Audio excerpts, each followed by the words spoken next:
In 1971, Roger and Carolyn Perrin moved into a big old farmhouse in Harrisville, Rhode Island, with their 5 daughters, Andrea, Nancy, Christine, Cindy, and April.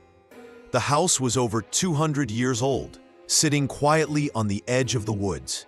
It looked peaceful, surrounded by trees and open land.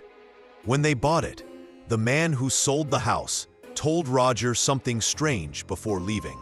He said, "For your family's sake, leave the lights on at night."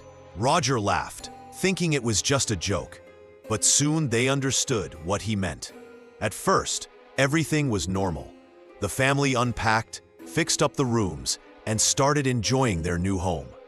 Then, little things began to happen. Carolyn's broom would go missing and show up standing in another room. She heard light knocks in the walls, always 3 times. Doors opened on their own. Cold spots appeared in warm rooms. The girls said they could hear whispers at night. Sometimes their beds shook slightly, as if someone was trying to wake them up. One night, Andrea, the oldest daughter, saw a woman standing near her bed.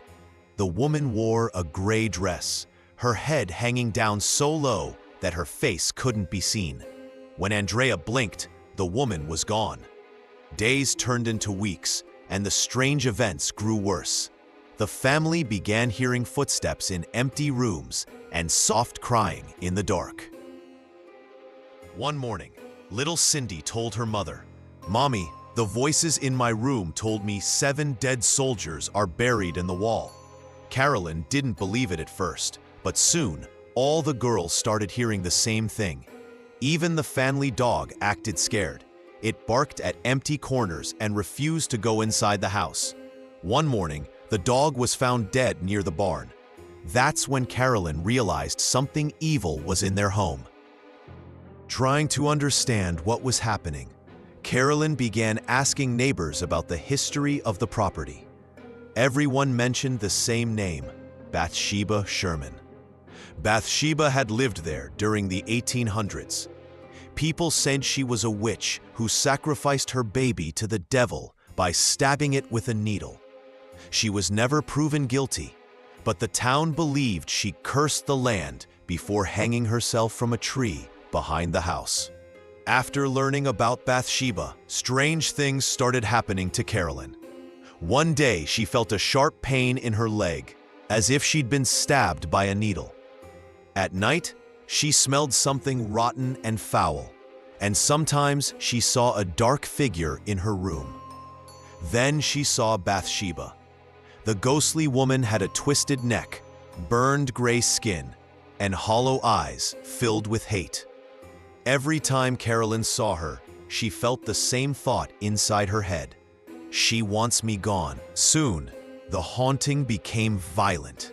Doors slammed shut, crosses flipped upside down, and furniture moved by itself. The girls screamed as toys rolled across the floor on their own. One night, while folding clothes, Carolyn felt a presence behind her. She turned around and saw Bathsheba's ghost standing in the corner. Before she could move, the spirit threw her across the room. When Roger came home, he found Carolyn shaking and crying. "She's angry," Carolyn whispered. "She doesn't want us here." Desperate for help, the Perrin family contacted Ed and Lorraine Warren, the famous paranormal investigators. When they arrived, Lorraine said the house felt full of darkness. "It feels like death," she said. The Warrens decided to perform a seance to talk to the spirit. As they started praying, the air in the room turned icy cold. The candles flickered, and Carolyn began to change. Her voice turned deep and rough, nothing like her own. She screamed, "This is my house, get out!" Then the chair she was sitting in lifted into the air and threw her across the room. Roger ran to grab her while Lorraine continued praying. When it was over, Carolyn was weak and confused. She didn't remember anything. Lorraine told Roger, "It's not only the house that's haunted now, it's your family." The haunting didn't stop. One stormy night, the whole house began shaking. Doors banged shut, and the girls cried out in fear. Roger found Carolyn in the basement, speaking in another voice, her body moving in unnatural ways. Lorraine and Ed began shouting prayers as the wind roared through the house. Then, just as suddenly as it started, everything went silent. The cold air lifted, and the room became still again. Carolyn fainted in her husband's arms. After that night, the parents packed up and left the farmhouse for good. They never went back. Years later, Andrea Perrin, the eldest daughter, wrote books about what happened. She said the house was haunted long before her family arrived, that other families who had lived there had faced deaths, suicides, and even murders. The Warrens called it one of the most powerful demonic hauntings they had ever seen. Some people still think it was all in their imagination, but others believe the story completely.